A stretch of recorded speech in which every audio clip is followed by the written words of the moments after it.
The news came without warning, like a crack of thunder in the middle of a clear Los Angeles morning. Taylor's health had taken a sharp and devastating turn. Word spread quickly through the Forrester and Logan circles, but it was Ridge who heard it first from the doctor. His face changed in an instant. All the conflicts, all the romantic entanglements, all the messy history with Brooke vanished in that moment, replaced by a singular focus. Taylor needed help, and she needed it now. As the reality of her condition sank in, he didn't hesitate.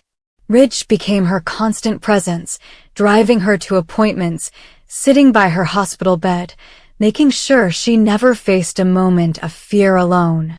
His protectiveness was undeniable, and to anyone watching, it looked like the old days. Ridge and Taylor, bound together not by romance, but by crisis. For Brooke, the sight was a blow she hadn't prepared for. She had weathered storms before, fought off rivals, and reclaimed Ridge from the edge of other relationships, but this was different. Taylor wasn't angling for attention. She was sick, seriously sick, and Brooke knew the line between compassion and surrender was razor thin. If she stepped back, she risked losing Ridge for good. If she pushed forward, she'd look selfish, even heartless, to everyone around her. The tension was eating at her, and Steffy could see it. Steffy, sharp as ever, saw opportunity in the moment. For years, she had wanted her family back together, her parents, Ridge and Taylor, reunited as they had been in her childhood. Now, with Taylor vulnerable and Ridge firmly at her side, Steffy pushed harder than ever. She made subtle comments about how good it was to see them working together, how much it meant to her and Thomas, how natural it felt.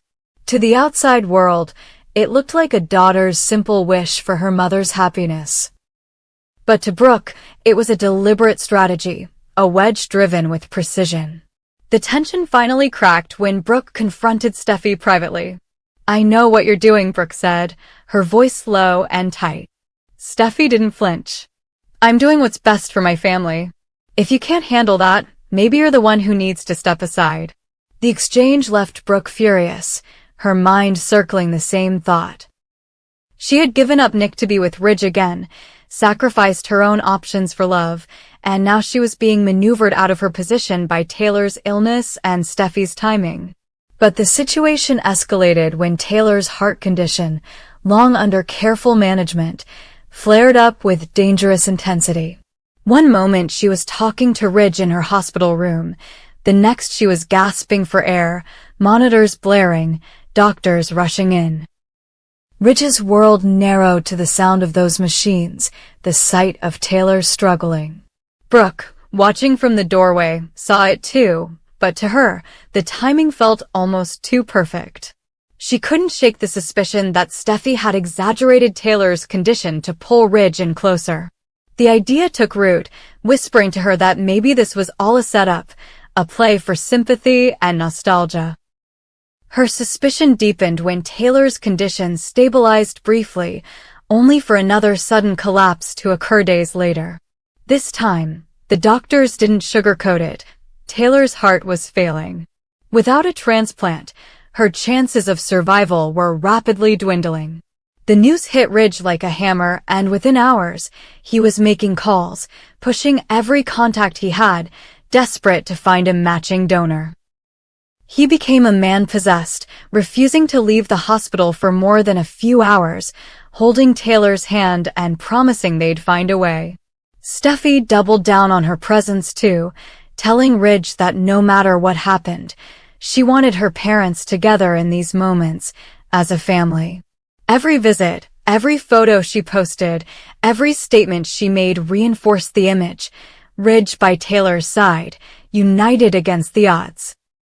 Brooke saw it all, and while part of her wanted to believe Taylor's condition was genuine, another part screamed that she was being cut out of Ridge's life one careful step at a time. Instead of surrendering, Brooke shifted tactics. Publicly, she offered support, visiting Taylor, speaking to doctors, bringing flowers. Privately, she began digging. She reached out to medical contacts, checked hospital records where she could, and even tried to question a nurse who had been on duty during Taylor's first collapse. She was looking for inconsistencies, anything that could prove the entire situation was being manipulated. But the facts kept coming back the same. Taylor was dying. The reality of it hit her harder than she expected. Still, Brooke wasn't ready to let go. If Taylor's illness was real, then Ridge's emotional pull toward her was even stronger, and Brooke knew the only way to counter it was to remind Ridge of their own connection. She started planning moments alone with him, arranging to accidentally run into him in the hospital corridors, leaning on their shared history, using the little touches and glances that had always worked before. She wasn't just competing with Steffy's influence now, she was competing with life and death. Meanwhile, Ridge's desperation grew. Days turned into a tense blur of phone calls, hospital updates, and near misses with potential donor matches that fell through at the last second. His focus was absolute. Every decision was about Taylor, every conversation about her survival. When Brooke tried to pull him into conversations about them, about their relationship, he listened, but his eyes always drifted back to Taylor's room. He couldn't be moved from her side for long. As the search for a donor dragged on, Taylor's condition worsened. Even Ridge, who clung to optimism like a lifeline, began to see the truth in the doctor's expressions. The danger was real, and time was running out. Steffy stayed by her mother, rarely leaving her bedside, while Brooke kept circling, half ally, half rival, trying to be seen as supportive while still maneuvering for Ridge's attention. In quiet moments, Taylor herself began to notice Brooke's presence, the way she lingered just a little too long when speaking to Ridge, the subtle flirtation in her voice. And though she was too weak for long confrontations, she didn't hide her irritation. Some people don't know when to let go, she muttered to Steffy one evening, her voice rough from fatigue. Steffy reassured her, promising that Ridge was exactly where he belonged, and that they just had to get through this together. But the truth was inescapable. If a heart wasn't found soon, Taylor's would stop. Every Forrester and Logan knew it. The corridors of the hospital were thick with tension, every conversation edged with the unspoken question of how much longer they had. Ridge pushed harder than ever, calling in favors. Using every ounce of influence, he had to search the National Donor Registry. Brooke, undeterred by the medical reality, still worked her angle. Finding ways to be near Ridge, to remind him of their love, even as Taylor's life hung by a thread. The clock was ticking, and with every passing hour, the stakes grew higher. One heart could save Taylor. One heart could decide the future of Ridge's relationships, his family, and the fragile balance between compassion and love. And everyone knew that when the heart was found, if it was found, nothing would ever be the same again. The surgery ended in a hush that felt almost holy, a small circle of exhausted surgeons stepping back from the table and exchanging glances that carried relief, pride, and the gravity of what had just been borrowed from fate and returned to a woman whose time had been vanishing hour by hour. Taylor's new heart beat strong and steady beneath the dressings, the monitors falling into a rhythm that pulled Ridge out of the purgatory he had been pacing for days, and planted him on solid ground for the first time since the crisis began. And when the lead surgeon finally told him it was a success, that the graft had taken, that the prognosis was suddenly not a cliff, but a road, Ridge closed his eyes and exhaled a vow he had already made to himself in the darkest moments. No more wavering, no more divided loyalties, no more leaving the door cracked for history to slip back in with a smile and a promise.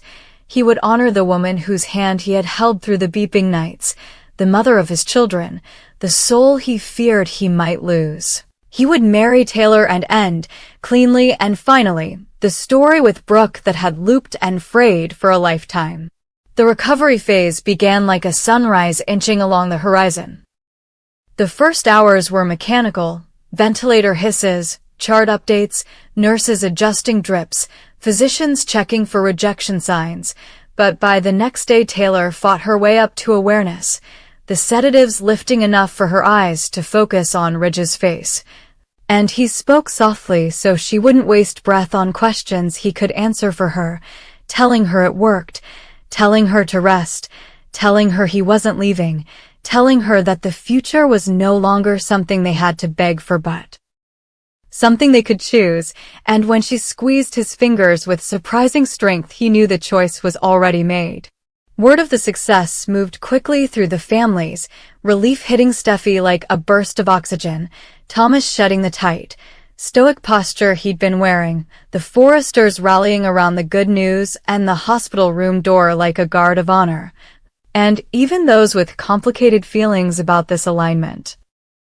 People who had told themselves they would remain neutral or distant were pulled closer by the unavoidable truth that a life had been saved and a second chance had been granted.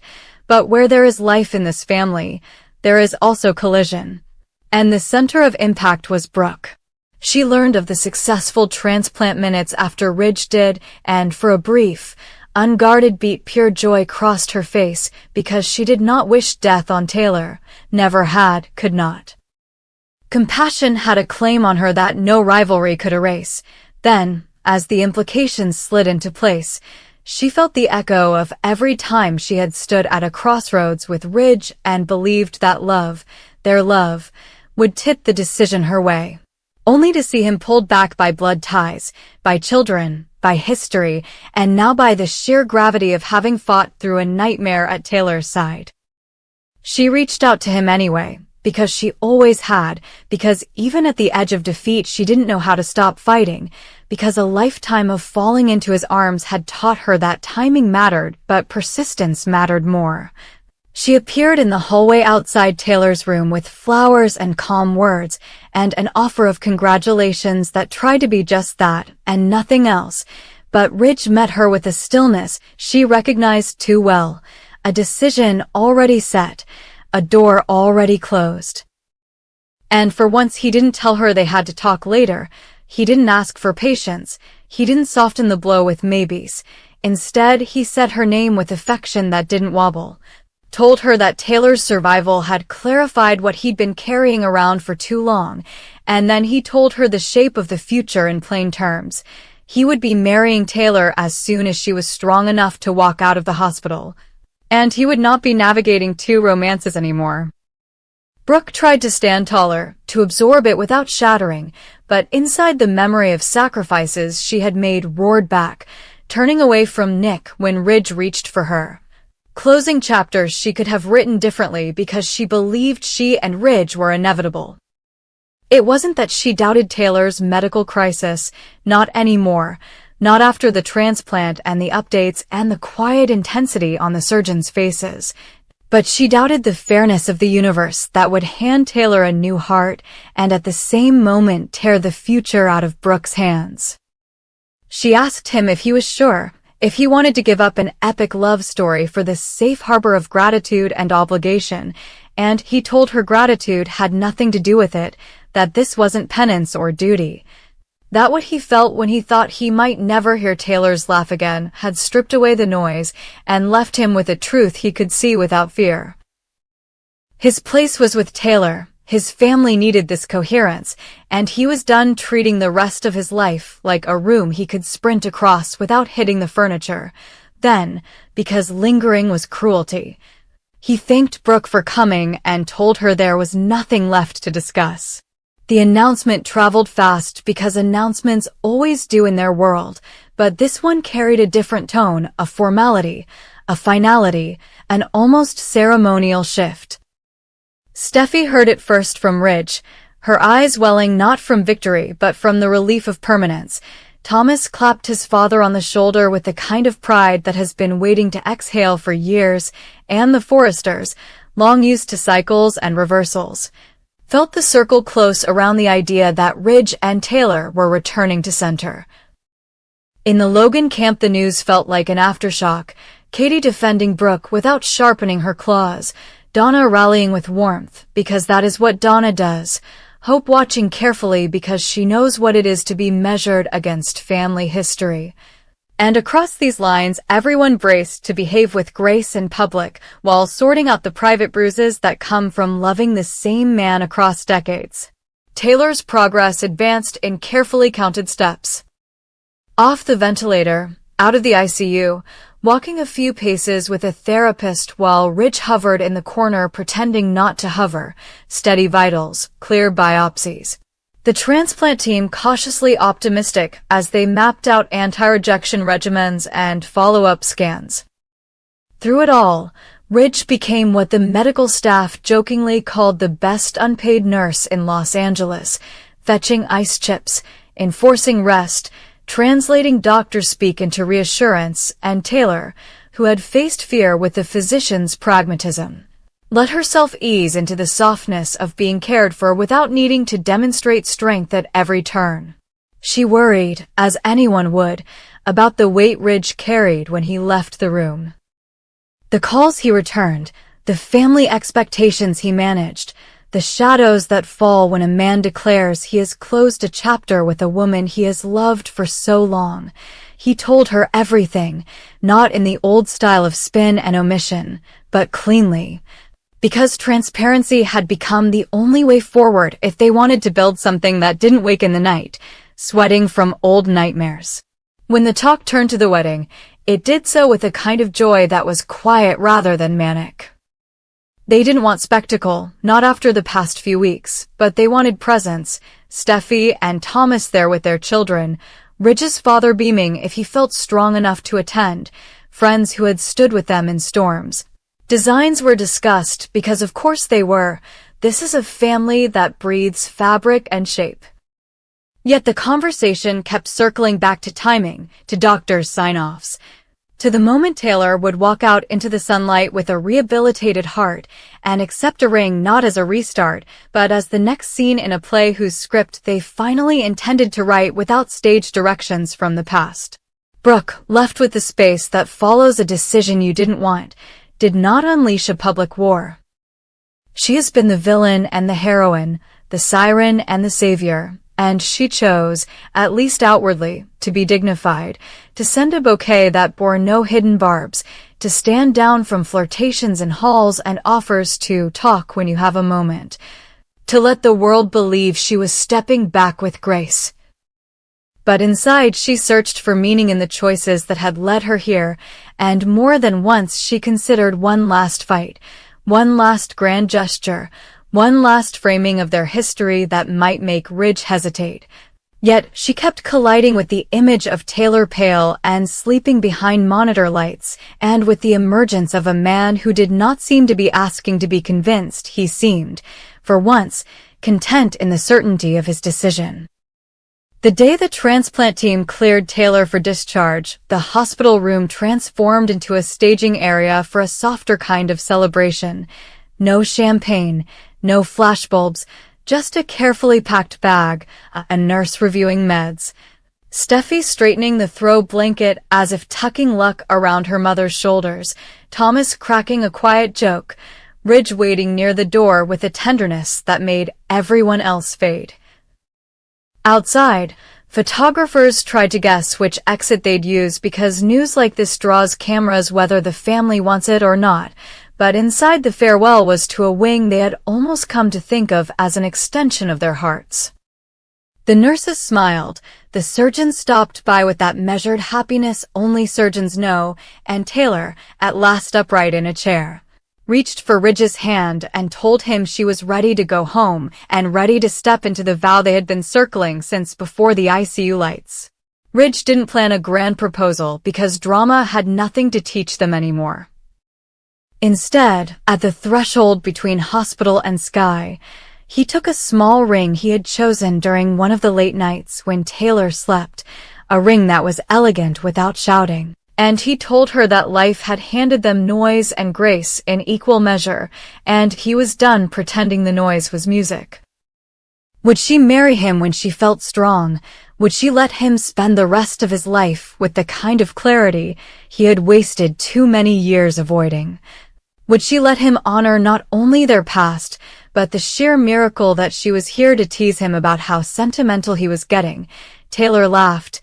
the new heart matching the rhythm of her smile, and said yes with the calm of a woman who knows the value of time now, who has counted hours and refuses to lose any to uncertainty. The families absorbed the announcement with a choreography born of experience. The Forresters took to planning with an efficiency that looked like the fitting of a perfect garment, venue options that could be made intimate and serene, a gown that allowed Taylor to move without strain, a suit for Ridge that felt less like armor and more like home, while the Logans sent messages that balanced sincerity with the bruises being tended behind closed doors.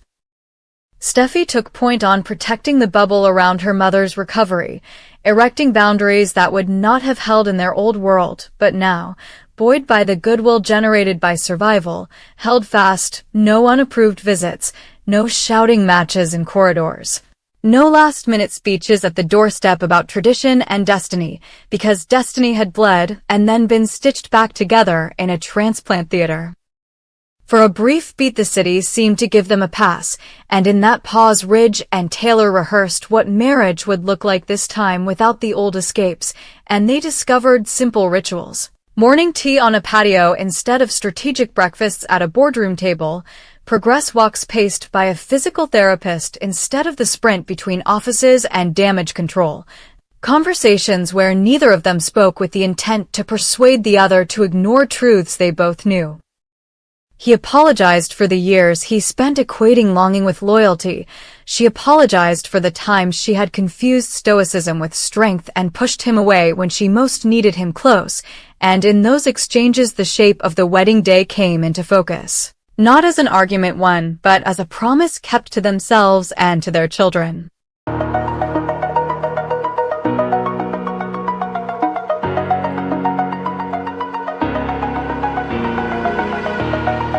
Oh.